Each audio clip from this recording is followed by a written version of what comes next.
Պարոն Մեխակյան, շրջեցինք Ամբերդ եւ Ծիածան գյուղերում, ինչ աշխատանքներ են իրականացվում այս պահին եւ ինչ է կարել այս ընթացքում։ Այս ընթացքում ես թվարկեցի երկու գյուղերում էլ ինչ աշխատանքներ ենք իրականացրել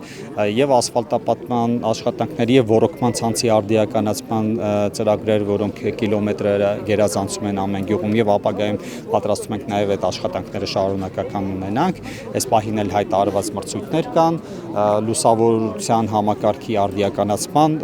մեծ ծավալով աշխատանքներ ենք իրականացրել երկու գյուղերում էլ ճանապարհների խճապատման, այդ թվում դաշնամիջյան ճանապարհների հարթեցման աշխատանքներ։ Այն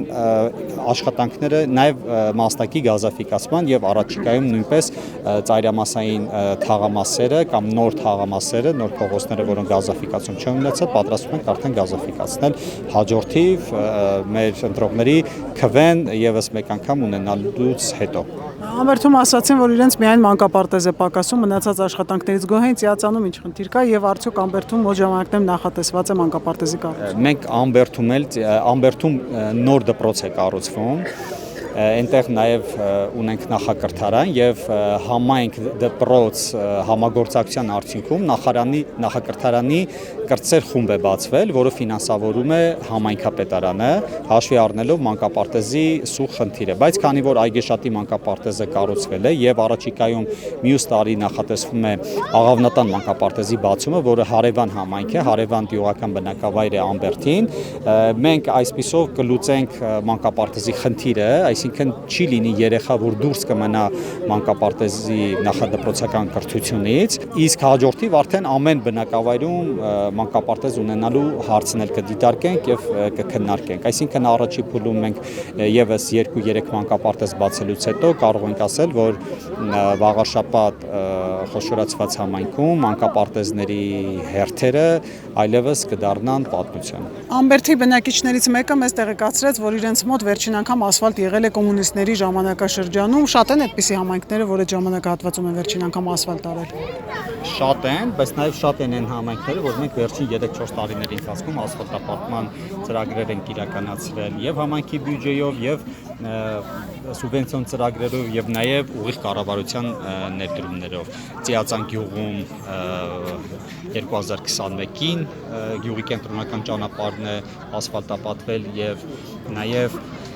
Միջպետական ճանապարհից Ծիածան Աղավնատուն 7.3 կիլոմետր ճանապարհը արդեն 2024-ին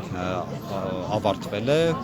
այժմ շահագործման ընթացքում է գտնվում, որը շատ կարևոր նաև ճանապարհ է հենց Ծիածան գյուղի համար։ Ամբերդ գյուղում ավարտական փուլում է գտնվում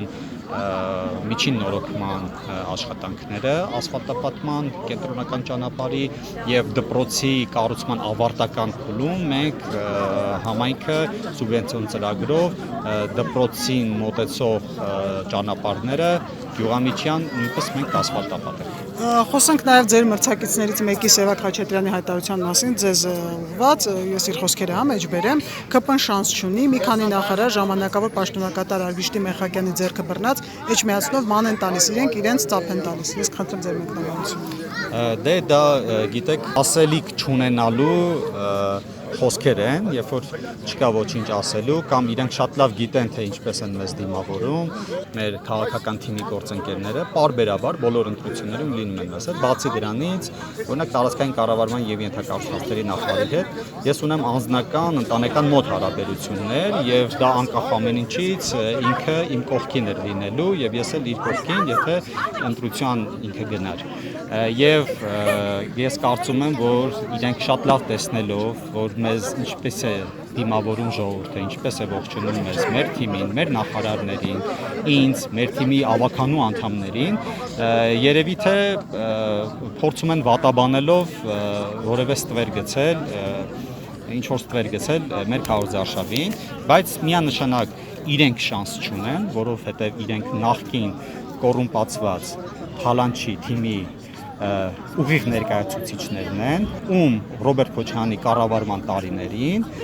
միգուցե Սևակ Խաչատրյանը պատասխանի այս հարցին։ Ինչպես եղավ, որ Ռոբերտ Քոչարյանի կառավարման տարիներին Էջմիածին քաղաքում 8 մանկապարտեզի շենք օտարվեցին։ Շնորհակալություն։ Ձեզ նույնպես։